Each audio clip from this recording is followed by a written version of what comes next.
ሰበር የተባሉ ሁለት የዝውውር መረጃዎችን ላካፍላችሁ። በዚህ ሰዓት የኒውካስትል ዩናይትድ እንግሊዛዊ የመስመር አጥቂ የሆነው አንቶኒ ጎርደን ባርሴሎናን ለመቀላቀል ከጫፍ እንደደረሰና ሙሉ በሙሉ ከስምምነት ላይ እንደደረሱ ፋብሪዚዮ ሮማኖ ሂሩይጎ በማለት መረጃው መዘገብ ችሏል። ባርሴሎናዎች ለኒውካስትል ዩናይትድ በተጫዋቹ ዝውውር ዙሪያ 70 ሚሊዮን ዩሮ በቅድሚያ የሚከፍሉ ሲሆን 10 ሚሊዮን ዩሮ ደግሞ ተጨማሪ ክፍያ እንደሚከፍሉ በአጠቃላይ 80 ሚሊዮን ዩሮ የነን ተጫዋች ለማስፈረም ከኒውካስትል ዩናይትድ ጋር ሙሉ በሙሉ ከስምምነት ላይ እንደደረሱ ነው የተነገረው። ተጫዋቹም ነገ ጠዋትም እንግዲህ ወደ ባርሴሎና በመውጣት የሜዲካል ምርመራውን ያደርጋል ተብሎም ይጠበቃል።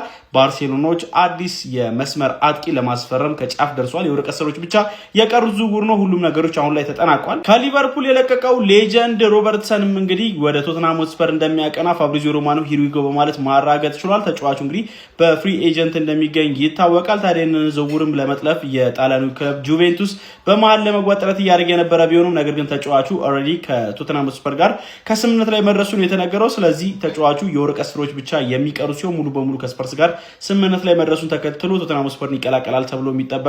ሮቤርቶ ሪዘርቪም ይህንን ዝውውር አፕሩቭ አድርጎታል ተብሏል። ለማንኛውም እናንተ ስለነዚህ የዝውውር መረጃዎች ምን ትላላችሁ? ሀሳባችሁን አካፍሉኝ። የፕላስ መልክቱ መጫነት ነው። በስመ አብ በታሪክ ያየሁት ፈጣኑ ሂር ዊ ጎ ኩለርስ ሂር ዊ ጎ አንቶኒ ጎርደን ከኒውካስትል ዩናይትድ ወደ ባርሴሎና ይህንን ዝውውር ከአስሬት አድርጉት።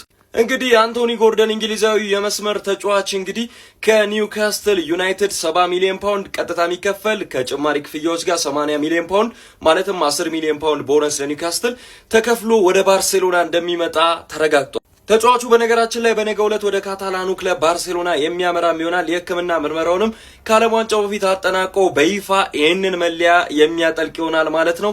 አንቶኒ ጎርደን ምን አይነት ፈጣን ዝውውር ነው ያየነው ጋይስ።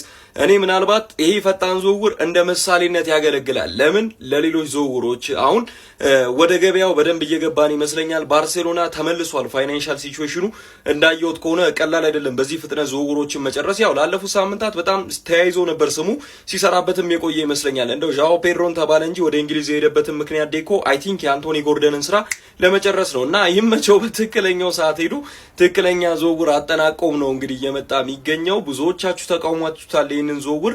አይ ዶንት ኬር ፍሊክስ ካመነበት ዴኮ እስካመነበት የክለቡ አመራሮች እስካመኑበት ድረስ እኔ የባርሴሎና ካዝና ተቆጣጣሪ አይደለሁም። 100 ሚሊዮን ፓውንድም ለጎርደን ነውጣ ካሉ መብታቸው ነው። የተጫዋቹን ጥቅም መረዳት አለብን። ቨርሳታይል ነው፣ በተለያዩ ቦታዎች ላይ መጫወት ይችላል። ለፍሊክስ ሲስተም ለፕሬሲንጉ እጅግ በጣም ቁልፍ ከሆኑ ተጫዋቾች መካከል አሁን ላይ አውሮፓ ውስጥ ካሉ ዊንገሮች አንደኛው እሱ ነው። ባይዘዊ ራሽፎርድም ሊቆይ የሚችልበት ኦፕሽን አለ። ይሄዳል አልተባለም ስቲል ባርሴሎና ምናልባት በሌላው ሰት ኔጎሽት ሊያደርግ ይችላል። ዩሊያን አልቫሬዝም ይመጣል። አስቡት አንድ ተከላካይ ይመጣል። በርናርዶ ሲልቫም ሊመጣ ይችላል። በጣም የሚገርም ዝውውር ነው እያሳለፍን የምንገኘው ጋይስ። ኤኒዌይስ ኮፒ ሊንክ ሪፖስት ይደረግ፣ የፕላስ ምልክቷን እየነካችሁ ፎሎ አድርጉ። ይመቻችሁ። እንኳን ደስ አላችሁ ኩለርስ። አንቶኒ ጎርደን ወደ ባርሴሎና ሂር ዊ ጎ። ምን አይነት ፈጣን የሆነ ፊርማ ነው። ባርሴሎና ኩክ እያደረገ ነው እንዴ። 70 ሚሊዮን ፓውንድ ተጨማሪ 10ም አለው።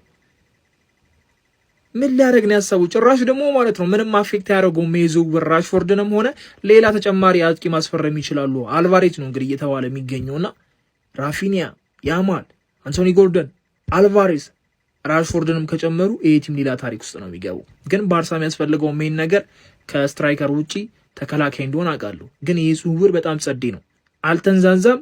በቃ ሌላ ስራ ይሰራሉ። አሁን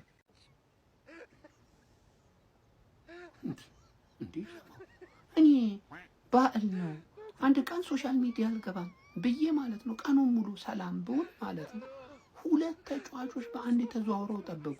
እንዴ የደም ዝውውር ራሱ እንደዚህ አይፈጥንም ነው የምላችሁ። እንዴ ባርሳ ጎርደን፣ ቶትናም ከሊቨርፑል ሮበርትሰንን አስፈረሙ ማለት ምንድነው እየተፈጠረ ያለው? እንዴ ይሄ ልጅ እኛ ቤት ይገባል ተብሎ እንደዛ እንዳልታማ እንደዛ እንዳልተወራ ተቀይሶ ባርሳ ገባ ማለት ነው። ባርሳ ቆይ አልቫሬዝን ሊያስፈርም ምናምን ሐሳብ አለው አልተባለም እንዴ? ተውት። ለምን ተውት? እኛ እንፈልጋለን። አርቴታ እኔ አሳምኖ ጨርሷል። እኔ ባለፈው አትሌቲኮን ስንገጥም ማለት ነው አልቫሬዝ የነበረውን እንቅስቃሴ አይቼ እንዴት ለክለቤ እንደተመኘው ቢሆንም ግን አሁንም ባርሳ ፍላጎቱን አላቆመ። አልቫሬዝ ላይ ጥያቄ ሊያቀርብ እንደሚችል ነው የተዘገበው። ግን እኛ ነው እሱን ይሄንን ወሰዱ። ለማንኛውም ይቆስፐርስም ይቆስፐር ይሁን አይጎዳሽም ይቆየ ሰብሰብ አድርጊና እንግዲህ ቀጣይ አመት እንግዲህ ላለመውረድ መጫወት የለም። እኔ ላንተ መቋጠር ደከመኝ ይቆይ በቃ ራስህን ችለህ እዛው እንደፈጠጠረ ቀጣይ በዚህ አቋም ከቀጠል ቀጥ ብለህ ነው የምትወርደው። አድበህ ማለት ነው። ለማንኛውም ጀሞ እንዴት አያችሁት ይሄን ዝውውር? እኛ አልቫሬዝ ይሻላል። ጎርደን የትኛ አንፈልግም። አንበሳው ባርሳ ዋዛ ፈዛዛ መፋታ አይነት አይደለም እያለ ነው። ላሊጋውን ገና ጀመርኩ እንጂ አልጨረስኩም እያለ ነው። ፍሊክ ያራዳ ልጅ ገና ለገና ሪያል ማድሪድ ቤት ዘስፔሻል ዋን ተቆናጣጩ አሰልጣኝ መጡ ብለው ጎርደንን ምንም እንደዚህ ወደዛ ሳይሉ ነው 80 ሚሊዮን ያራዳ ልጅ ባፍዛ ደንግዝ እስከነ ሙሉ እስከ አዶንሱን ጨማምሮ ነው ማለት አስጠጋለሁ ብሎ ባርሳ ነገ እስከ 31 ድረስ የሚያቆየውን ኮንትራት ሊፈራረም እንግዲህ በራራ ላይ ነው እየተባለ ያለው። ነገ ይገባል አሉ ስፔን። ምን ተጀምሮ ነው? አፈጣጠኑት እኮ ያራዳ ልጅ። ዛሬ ሁለተኛ ነው። የማንቸስተር ዩናይትድ አልተረጋገጠም እንጂ ያው በሉት እኮ ያለቀ በሉት የኤደርሰን ጉዳይ። እዚህም ደግሞ ጎርደንን እየጠጡ ነው ያወሩት አሉ። ጎርደን ምንድን ባርሳ ቤት ነገሮች ጥሩ አይደሉም። ያራዳ ልጅ ገና ካሁኑ ምን ሰማው ታሪክ ማስፈራራት ጀምሯል። በዝውውርም